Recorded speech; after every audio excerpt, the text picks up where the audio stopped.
কামরাঙ্গা সুন্দরী পিঠা। আসসালামু আলাইকুম, সবাই কেমন আছেন? কামরাঙ্গা সুন্দরী পিঠা বানানোর জন্য আমার লাগবে পালং শাক, আর আমি এখানে পালং শাক নিয়ে নিয়েছি। নর্মালি কামরাঙ্গা খেতে আমাদের যেমন টক লাগে, এই কামরাঙ্গাটা কিন্তু খেতে টক লাগবে না, বরঞ্চ রসে ভরপুর, প্রতি কামড়ে রসে ভরে যাবে আপনার মুখ।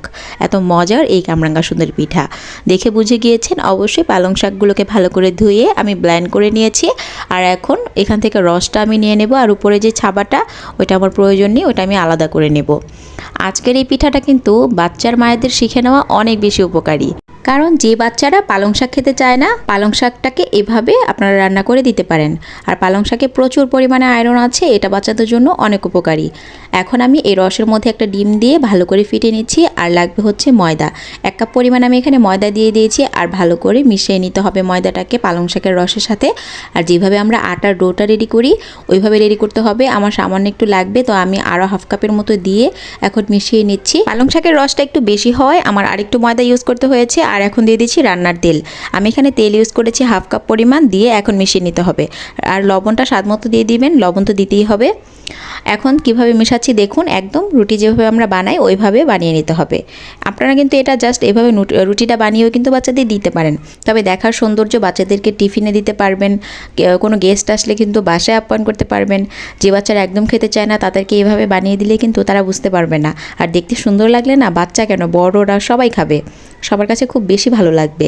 এখন আমি একটা রুটি বানিয়ে নিচ্ছি, আর এই রুটিটাকে আমার কেটে নিতে হবে গোল শেপে। একটা গ্লাস দিয়ে আমি গোল গোল করে কেটে নিচ্ছি।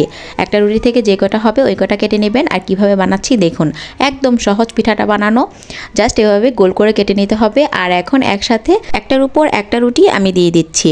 গোল করে নেওয়া এই রুটির মাঝ বরাবর একটু করে হাতে পানি ভরিয়ে ভরিয়ে জাতা দিয়ে নেবেন, এতে করে একদম লেগে থাকবে। পানিটা দিলে কি একটা একটার সাথে লেগে থাকবে। আর এখন 3টা একসাথে করে এভাবে ভাঁজ দিয়ে একটা টুথপিক দিয়ে আটকে দিয়েছি। এভাবে একে একে সবগুলো কিন্তু কামরাঙ্গা আমি বানিয়ে নেব। আর এই কামরাঙ্গাটা কিন্তু টুসটুসে, সবগুলো কিন্তু আমার বানানো হয়ে গিয়েছে। দেখতেই পাচ্ছেন, 1.5 কাপ ময়দা দিয়ে কতগুলো কামরাঙ্গা সুন্দরী পিঠা আমি বানিয়ে নিয়েছি। এখন আমরা রান্নার প্রসেসে চলে যাব। আর এখন রান্নার জন্য তেল বসিয়ে দিয়েছি। তেলটা গরম হওয়ার পর আমি কামরাঙ্গা সুন্দরী পিঠা দিয়ে দেবো, আর দেওয়ার সাথে সাথে দেখবেন একদম ফুলে উঠেছে। আর একটু সামান্য লো আঁচ করে রাখবেন, যাতে করে ভেতরটা ভালো করে সেদ্ধ হয়ে যায়। যেহেতু এখানে 3টা রুটি একসাথে দেওয়ার পর ভাঁজ দেওয়া হয়েছে, তো অনেকগুলো ভাঁজ পড়ে গিয়েছে। একটু সময় নিয়ে ভাজবেন দাঁড়িয়ে থেকে, দেখবেন আস্তে আস্তে এই পরোটগুলো ফুলে ফুলে যাবে, আর তখন একটা একটার সাথে ছেড়ে দিবে, লেগে যাবে না। যেহেতু তেলে ভাজতেছেন একদমই লেগে যাবে না। দেখতেই পাচ্ছেন আস্তে আস্তে কিন্তু ফুলে ফুলে বড় হয়ে যাচ্ছে, আর কামরাঙ্গা টাইপের দেখতে লাগছে। একটু আস্তে আস্তে সময় নিয়ে ভাজবেন, যেহেতু আমরা এখানে ফুড কালার ইউজ করেছি। তারপর এখানে ময়দাটা একটু সেদ্ধ হতে হবে, ভেতরে ভাঁজ পড়ে গিয়েছে, সো একটু সময় নিতে হবে। আমি সাইড থেকে আরও একটা দিয়ে দিয়েছি, ওইগুলো একটু হয়ে আসছে, তাই আমি আরেকটা দিয়ে দিলাম। দেখতেই পাচ্ছেন কত সহজ বানানো, দেখলেন তো? এত সহজ করে বানানো যায় এই কামরাঙ্গা সুন্দরী পিঠা। মাঝে মাঝে বিভিন্ন রকমভাবে যদি আমরা বানিয়ে দিই, তাহলে কিন্তু বাচ্চারা একদম হেয়ালি করবে না। আর আমার বাচ্চাদের কিন্তু আমি এভাবেই বানিয়ে দিই, আর সে বুঝতেও পারে না আমি এখানে পালং শাক ইউজ করেছি না কি ইউজ করেছি, সে বুঝতেই পারবে না। বাচ্চারা হয়তো ভাবতে পারে যে দোকান থেকে যেভাবে তারা কালারিং খাবারগুলো কিনে খায় ওই রকমই, বা ফুড কালার দিয়েছি, যে বাচ্চারা বুঝে তারা মনে করতে পারে। একদমই ধরতে পারবে না, কোনো স্মেল আসবে না এখান থেকে, একদমই বোঝা যাবে না, যেহেতু এটা শিরাতে ডুবানো হবে।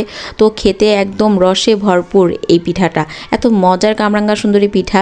নর্মালি কামরাঙ্গা তো টক লাগে, তো এই কামরাঙ্গাটা যেহেতু টক লাগবে না, সেহেতু কিন্তু এটা জামাইদের আপ্যায়নের জন্য এই পিঠাটা বেস্ট। দেখতেই পাচ্ছেন ভাজা হয়ে গিয়েছে।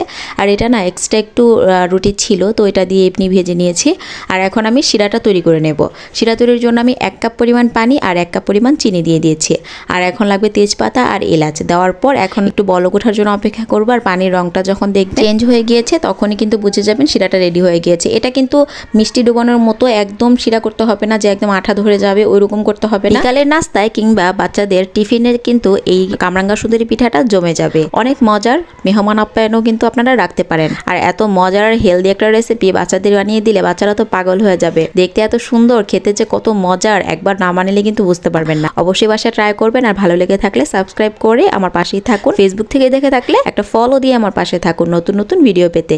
আজ এই পর্যন্তই, আল্লাহ হাফেজ।